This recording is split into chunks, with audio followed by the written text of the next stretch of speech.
¿Qué tan lejos puede llegar una mentira si la persona que la dice tiene suficiente carisma para que nadie quiera cuestionarla? Porque hay mentiras que duran un día, hay mentiras que duran un año. Y luego está Elizabeth Holmes, una mujer que a los 19 años abandonó Stanford para cambiar el mundo de la medicina, que construyó una empresa valorada en $9,000 millones sobre una tecnología que no existía, que convenció a algunos de los hombres más poderosos e inteligentes del mundo, ex secretarios de Estado, generales de 4 estrellas, senadores, multimillonarios, de que había resuelto uno de los problemas más complejos de la biología molecular, con una cajita del tamaño de una computadora portátil, que miró a los ojos a médicos, a pacientes, a inversionistas, a periodistas, y les dijo que su tecnología funcionaba. Mientras los pacientes recibían resultados de análisis de sangre incorrectos que los llevaban a diagnósticos equivocados. Mientras algunos de esos diagnósticos equivocados los llevaban a tratamientos que no necesitaban. Mientras la empresa que supuestamente iba a democratizar la medicina usaba en secreto las máquinas de sus competidores para hacer los análisis que su propia tecnología no podía hacer. Durante 11 años. Theranos no fue un error. No fue una startup que apostó por una tecnología demasiado ambiciosa y falló honestamente. Fue un fraude construido ladrillo a ladrillo, decisión a decisión, mentira sobre mentira, por una persona que sabía desde muy temprano que lo que vendía no existía. Esta es la historia de cómo funcionó y de por qué tardó tanto en detenerse. Palo Alto, California, 1984. Elizabeth Holmes nace en una familia de la clase alta americana, con una historia de servicio público y conexiones en los círculos correctos. Su padre, Christian Holmes, trabajó en agencias gubernamentales y en empresas de energía. Su madre, Noel, había trabajado en el Congreso. No eran extraordinariamente ricos, pero vivían en un mundo donde las conexiones correctas abrían puertas que el dinero solo no podría abrir. Elizabeth creció con una ambición que sus propios padres describían como extraordinaria desde niña. Cuando alguien le preguntaba qué quería ser de grande, respondía con una sola palabra: multimillonaria. No científica, no médica, no inventora, multimillonaria. Esa respuesta, que en retrospectiva dice algo sobre las prioridades que guiarían todo lo que vino después, era en ese momento simplemente la declaración directa de una niña que sabía lo que quería. Entró a Stanford a los 18 años a estudiar ingeniería química. Era brillante. Sus profesores lo confirmaban. Tenía la capacidad de absorber conceptos complejos rápidamente y de comunicarlos con una claridad que hacía que las ideas difíciles parecieran simples, pero también tenía algo más, algo que sus compañeros de clase y sus profesores notaban, pero que en el contexto universitario parecía simplemente ambición saludable. Una incapacidad para distinguir entre lo que quería que fuera verdad y lo que era verdad. En el verano de su primer año en Stanford, Holmes trabajó como investigadora en el Laboratorio de Infectious Disease Research en la Escuela de Medicina de Stanford. Aprendió sobre análisis de sangre, sobre los procesos de diagnóstico, sobre los problemas reales que enfrentaban los pacientes que necesitaban análisis y que encontraban que el proceso era caro, lento y requería cantidades de sangre significativas. Esos problemas eran reales. Los diagnósticos tardaban días, los análisis costaban cientos de dólares. Para hacerlos había que ir a laboratorios especializados y entregar varias venas de sangre. Holmes vio en esos problemas una oportunidad, algo que podía resolverse, y en su mente, la conexión entre ver el problema y tener la solución fue inmediata, casi instantánea, demasiado inmediata, porque los problemas que Holmes identificó no eran nuevos. Eran problemas en los que los mejores laboratorios del mundo llevaban décadas trabajando con recursos enormes y resultados limitados. No porque nadie hubiera tenido la idea de que sería bueno resolverlos, sino porque la biología molecular tiene limitaciones reales, físicas, que no desaparecen por el deseo de que no existan. Holmes no sabía eso todavía. O, si lo sabía, eligió ignorarlo. En 2003, con 19 años, abandonó Stanford. Usó el dinero de su fondo de matrícula, dinero que sus padres habían guardado para su educación, como capital semilla, y fundó una empresa a la que primero llamó Real Time Cures y que después renombró con una combinación de las palabras therapy y diagnosis. Theranos. La promesa era esta: un dispositivo del tamaño de una computadora portátil que podría realizar más de 200 análisis de sangre distintos usando solo unas pocas gotas de sangre tomadas con un pinchazo en el dedo. Sin agujas, sin venas, sin laboratorios especializados, en minutos. A una fracción del costo actual. Si funcionaba, era revolucionario. El problema que Holmes sabía desde muy temprano, aunque nunca lo admitió públicamente, es que no funcionaba. Los primeros años de Theranos fueron años de captación de capital y de construcción de imagen. Holmes era extraordinaria en ambas cosas. Había perfeccionado una versión de sí misma que era casi un personaje de película. Se vestía de negro todos los días, invariablemente, con cuello de tortuga negro que evocaba deliberadamente a Steve Jobs, cuya historia conocía en detalle y cuyo estilo había estudiado con la misma atención que algunos estudiantes dedican a sus materias. La voz, naturalmente en un rango más alto, la modulaba conscientemente hacia un registro más grave y más autoritario cuando hablaba en público o en reuniones de negocios. Los que la conocieron en privado y después hablaron, describían una persona que se comportaba de formas diferentes según el contexto. Con los inversionistas, proyectaba certeza absoluta. Con los empleados que cuestionaban los resultados técnicos, proyectaba frialdad. Con los medios de comunicación, proyectaba visión y calidez simultáneamente. Era una construcción. Y era una construcción efectiva.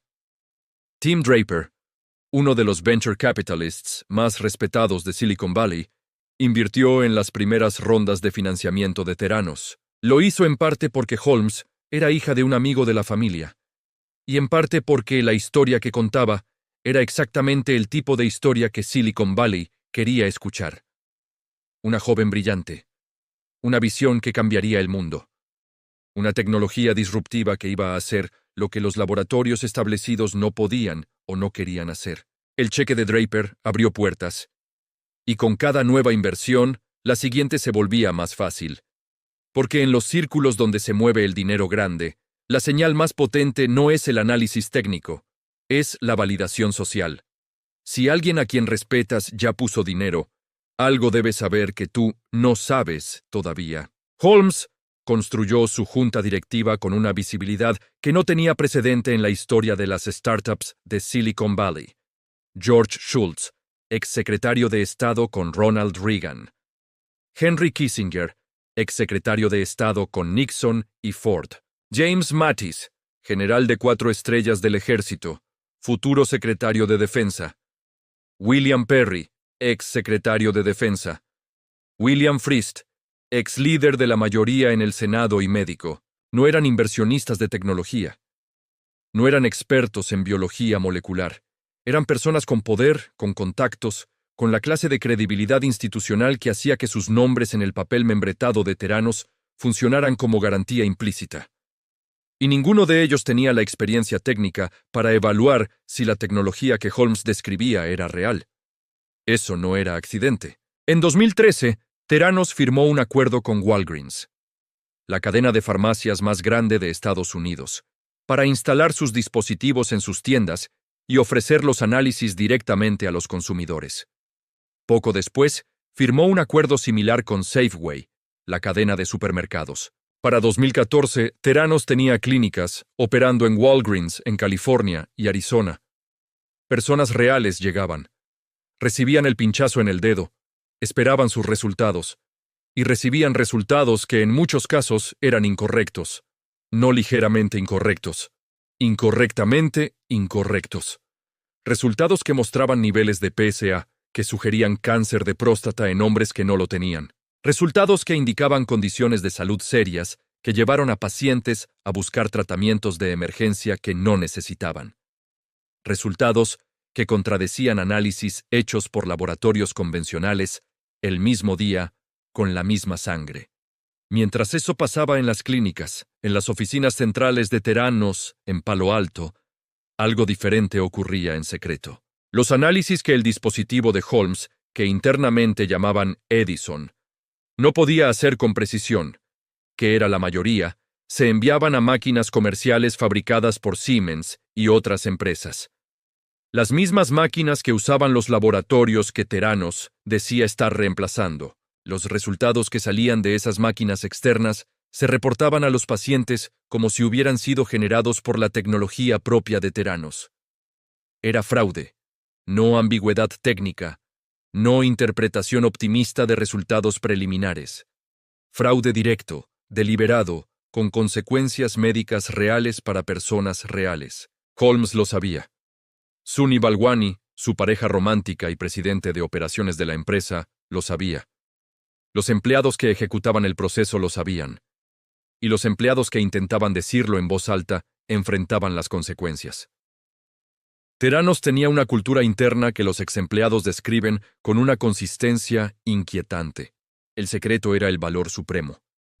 Holmes insistía en que la tecnología de Theranos era tan revolucionaria que cualquier filtración de información técnica podría permitir que los competidores la copiaran. Así que nada salía de la empresa. Ni los métodos, ni los resultados de validación, ni los datos de precisión. En el mundo científico y médico, esa opacidad era una señal de alarma enorme. Las tecnologías de diagnóstico médico se validan públicamente. Los datos se publican. Los métodos se someten a revisión de pares. Ese proceso no es burocracia. Es el mecanismo que garantiza que lo que se usa para diagnosticar enfermedades en personas reales realmente funciona. Theranos nunca publicó un solo estudio revisado por pares que validara su tecnología. Nunca. En 11 años. La justificación oficial era el secreto comercial. La razón real era que los datos no existían o no mostraban lo que necesitaban mostrar. Los científicos que desde afuera pedían datos y no los recibían, expresaban sus dudas. Algunos lo hacían en público. La revista científica más importante de patología clínica publicó editoriales cuestionando la falta de validación de la tecnología de Theranos. Holmes respondía a esas dudas con una combinación de confianza aplastante y ataques a la credibilidad de quien preguntaba. Decía que los críticos eran parte del sistema establecido que tenía interés en que nada cambiara, que los laboratorios tradicionales no querían que Theranos tuviera éxito porque amenazaba sus negocios. Silicon Valley, que tiene una relación complicada con la regulación y una tendencia a ver el cuestionamiento científico como obstáculo burocrático, respondió bien a ese argumento. El mundo de los negocios respondió bien. Wall Street respondió bien. Los medios de comunicación respondieron bien. En 2014, la revista Fortune puso a Elizabeth Holmes en su portada. La llamó la Steve Jobs femenina, la nueva cara de la innovación americana. Su historia era exactamente la narrativa que los medios de comunicación de tecnología consumían ávidamente. Joven, mujer en un sector dominado por hombres, abandonó la universidad para cambiar el mundo. Tenía una visión que los expertos no entendían todavía. Theranos fue valorado en $9,000 millones. Holmes tenía el 50% de la empresa.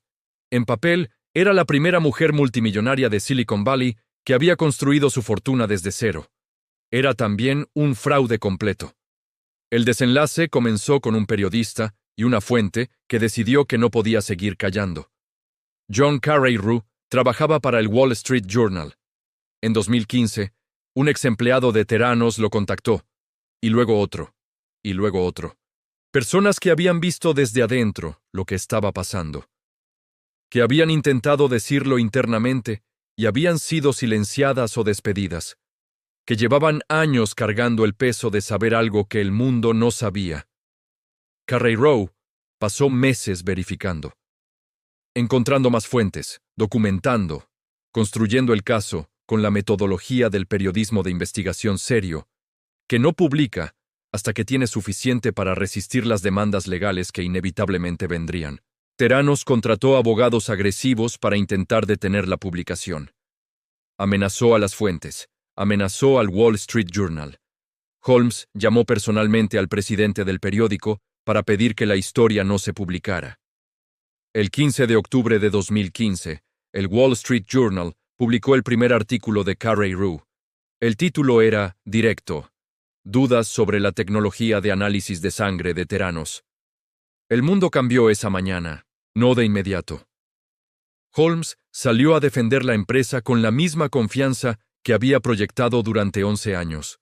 Dio entrevistas, atacó al reportero, dijo que el artículo era un ataque motivado por intereses comerciales de los laboratorios establecidos, pero los reguladores ya estaban mirando. La FDA, que regula los dispositivos médicos, los Centers for Medicare and Medicaid Services, que regulan los laboratorios clínicos, enviaron investigadores a las instalaciones de Theranos en Newark, California. Lo que encontraron fue devastador. Prácticas de laboratorio que ponían en riesgo a los pacientes. Resultados no confiables. Procedimientos que violaban regulaciones básicas de los laboratorios clínicos. En 2016, los reguladores prohibieron a Holmes operar laboratorios clínicos por 2 años. Revocaron la certificación del laboratorio principal de Theranos, y el sistema que había tardado 11 años en construirse empezó a colapsar en semanas. Los socios comerciales se retiraron. Walgreens terminó su relación con la empresa. Los inversionistas demandaron. Los empleados empezaron a hablar públicamente. Y en junio de 2018, el Departamento de Justicia de Estados Unidos presentó cargos criminales contra Elizabeth Holmes y Sonny Balwani. 11 cargos de fraude y conspiración. El juicio de Elizabeth Holmes comenzó en agosto de 2021 y terminó en enero de 2022. Fue uno de los procesos más seguidos de la historia legal americana reciente. Holmes se declaró inocente de todos los cargos. Su defensa argumentó que ella genuinamente creía en su tecnología, que era una visionaria que había sido engañada por sus propios asesores técnicos, que Balwani, con quien tuvo una relación que describió como abusiva, la había manipulado y controlado. El jurado la declaró culpable de 4 cargos de fraude contra inversionistas, absuelta de los cargos relacionados con el fraude a los pacientes. Esa distinción, que legalmente tiene importancia, moralmente es difícil de sostener. Los pacientes que recibieron diagnósticos incorrectos basados en análisis que no funcionaban son víctimas tan reales como los inversionistas que perdieron su dinero. Más reales, en muchos sentidos, porque lo que estaba en juego para ellos no era dinero. Era su salud. En noviembre de 2022, Holmes fue sentenciada a 11 años y 3 meses de prisión federal. Apeló. Los recursos legales retrasaron su entrada a prisión hasta mayo de 2023. Sonny Balwani fue condenado en julio de 2022 en un juicio separado. Recibió una sentencia de casi 13 años. Theranos como empresa se disolvió en 2018. Los inversionistas perdieron aproximadamente $900 millones. Los socios comerciales perdieron cientos de millones más en contratos que no se cumplieron. Y los pacientes que recibieron resultados incorrectos, cuyos números exactos nunca fueron completamente documentados, cargaron con consecuencias que ninguna sentencia puede reparar. Hay algo sobre la historia de Elizabeth Holmes que el debate público ha tendido a enfocar en la persona y ha tendido a ignorar en el sistema. Holmes era extraordinariamente efectiva para proyectar exactamente lo que Silicon Valley, Wall Street y los medios de comunicación querían ver. Una fundadora joven con visión. Una mujer que rompía el molde del sector tecnológico dominado por hombres. Una historia de abandono universitario que seguía el guión de Jobs y de Gates. Una misión que iba más allá del dinero y apuntaba a algo que sonaba genuinamente importante: la democratización del diagnóstico médico. Y el sistema que la rodeaba, con toda su sofisticación, con toda su experiencia, con todos sus recursos para hacer diligencia antes de invertir, eligió creer la historia en lugar de verificar la tecnología. ¿Por qué? Porque la historia era mejor que la tecnología, porque la narrativa era más seductora que los datos, porque en un ambiente donde la velocidad de inversión se considera virtud y el escepticismo se considera obstáculo, Hacer las preguntas difíciles tiene un costo social real. Los inversionistas que preguntaban demasiado no recibían acceso. Los periodistas que cuestionaban la tecnología eran señalados como parte del establishment que resistía el cambio. Los científicos que pedían datos eran ignorados porque no entendían la visión. Esa dinámica no la inventó Holmes. La encontró funcionando y la aprovechó con una habilidad que en cualquier otro contexto habría sido admirable. El ecosistema de Silicon Valley tiene una relación complicada con la frase "fake it until you make it". Finge hasta que lo logres. Es una máxima que en ciertos contextos describe la confianza que un fundador necesita para vender una visión antes de que los productos estén completamente listos. En ciertos contextos, Theranos demostró dónde está el límite. Cuando lo que finges es una tecnología médica que se usa para diagnosticar enfermedades en personas reales, ya no estás fingiendo hasta que lo logres. Estás poniendo en riesgo vidas. Y ese límite, que debería ser obvio, fue ignorado durante 11 años por un sistema entero que prefirió la historia al dato, la narrativa a la evidencia, la confianza al escepticismo. Elizabeth Holmes era extraordinariamente buena mintiendo, pero nunca hubiera podido mentir durante 11 años si no hubiera habido suficientes personas extraordinariamente dispuestas a ser engañadas. Esa mitad de la historia es la que más incomoda, y es también la que más importa entender. Si llegaste hasta aquí, ya sabes lo que eso significa. Este tipo de historias no las encuentras en cualquier lugar. Encuéntralas en Punto 54. Dale like si el caso te dejó pensando, déjame tu opinión en los comentarios. Me interesa saber qué hubieras hecho tú. Activa la campanita para que no se te escape ningún caso y suscríbete. Nos vemos en el siguiente.